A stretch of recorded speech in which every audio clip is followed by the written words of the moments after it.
Você sabia que nós pretos ocupamos os piores índices no Brasil? A voz da resistência preta, eu sou. Quem vai em preta, minha bandeira, eu sou. E ninguém isso vai mudar. Estamos vivenciando hoje um dia histórico, o primeiro feriado nacional da consciência negra. Não vamos entrar no mérito sobre apenas um dia para discutir esse tema, até mesmo porque, como historiador, como filósofo, nós sabemos da importância dessas datas cívicas, pois elas fazem a gente parar um pouco para refletir sobre um determinado assunto, sobre um determinado aspecto da nossa sociedade que precisa de atenção. Nesse caso em específico, a consciência negra. A gente só vai conseguir combater para valer o racismo que estrutura a nossa sociedade quando entender que a escravidão não é coisa do passado. A imagem do preto, ela foi construída ao longo de todo o período histórico no Brasil.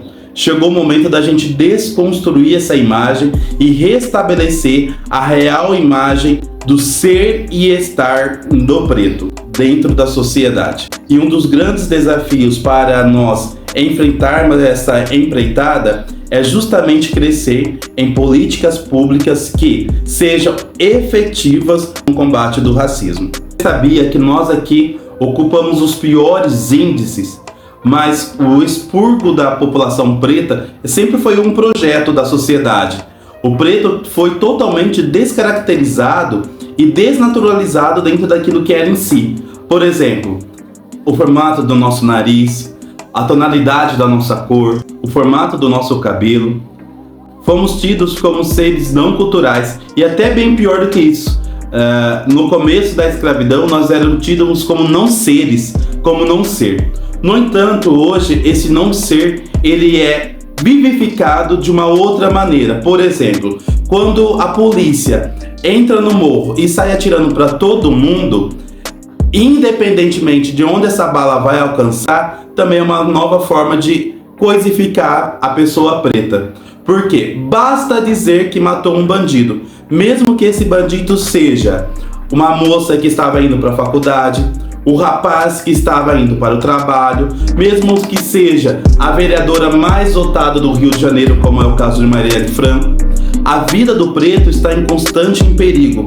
Não só por causa de coisas acidentais e naturais, mas principalmente pela configuração do desenho em que nós estamos aqui. No governo Tarcísio, um menor de idade é morto pela polícia a cada 9 dias. Quase 70% dessas vítimas são negras. As últimas que se tem registro são uma criança de 4 anos e um adolescente de 17. Nesse ano de 2024, o número de mortos pela polícia em São Paulo aumentou quase 80%, sendo que 2 a cada 3 dessas pessoas mortas são negras.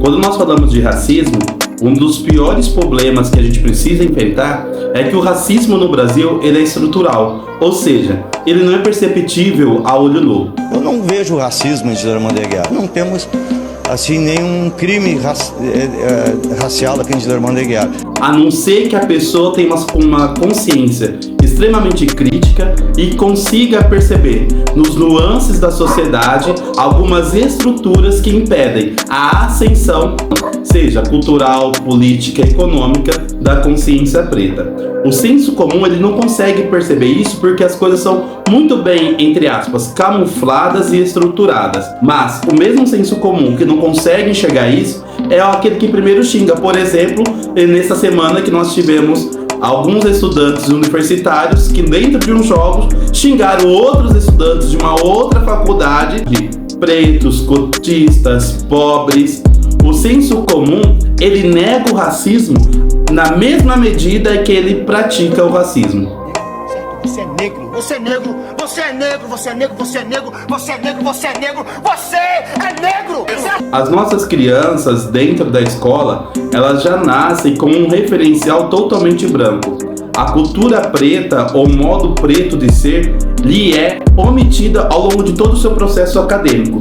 E quando a população preta lhe é apresentada como uma coisa objetificada, como por exemplo, as pessoas pretas como escravo, pessoas pretas como sem cultura, pessoas pretas como miseráveis e pobres. O referencial branco sempre foi o nosso horizonte. E pasme, mesmo a gente sendo o Estado com o maior índice de população preta, fora da África, obviamente, o nosso referencial ainda é um referencial branco.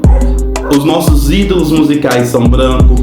Enquanto a religião preta ela é demonizada, a religião do branco ela é endeusada. Enquanto a música do preto ela é empobrecida, a música do branco ela é enaltecida. Quanto que a escrita do preto é tida como uma escrita não regular, a escrita do branco é tida como uma escrita erudita. Tudo que se refere a nós, de uma certa forma, ela é nivelado por baixo, enquanto a cultura europeia, que vem das pessoas brancas elitizadas, é tida como algo a ser enaltecido e elitizada. Diante disso tudo, é importante a gente conversar sobre o racismo aqui no Brasil. Não sobre o ponto de vista do branco, mas sobre o ponto de vista do preto, porque ali é seu lugar de fala. É muito comum quando uma pessoa preta começa a falar que isso é racismo, tal fala é racista, tal comportamento é racista, tal consciência é uma consciência racista, o branco diz, não, sempre foi assim, é muito mimimi, não é isso, agora tudo é racismo, numa tentativa constante de reafirmar o não racismo existencial dentro das estruturas da nossa sociedade. É importante a gente dar voz e dar vez para o preto. E diante disso, pensar o racismo na diversidade de localidades da nossa sociedade. Por exemplo, o racismo dentro da política, o racismo dentro do trabalho, o racismo dentro da religião, o racismo dentro da educação.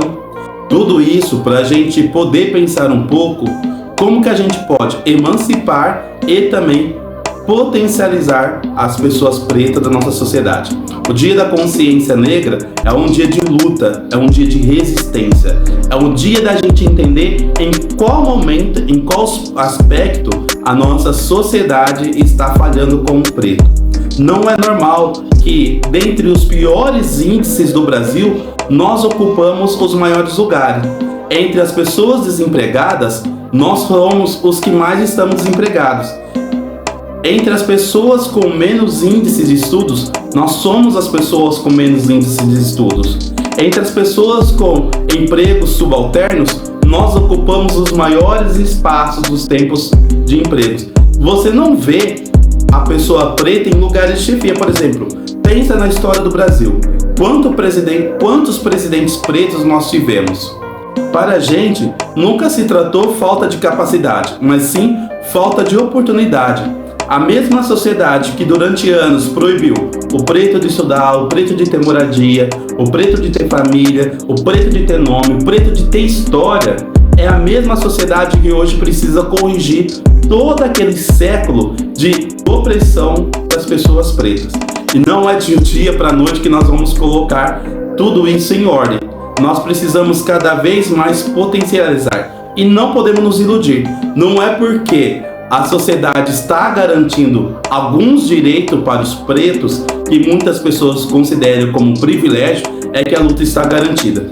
Enquanto houver pessoas que questionem os nossos direitos, enquanto houver pessoas que questionem as políticas públicas direcionadas à realidade racial de cada pessoa, a gente precisa continuar lutando e a gente precisa continuar dizendo: nós somos, nós existimos e vidas pretas importam.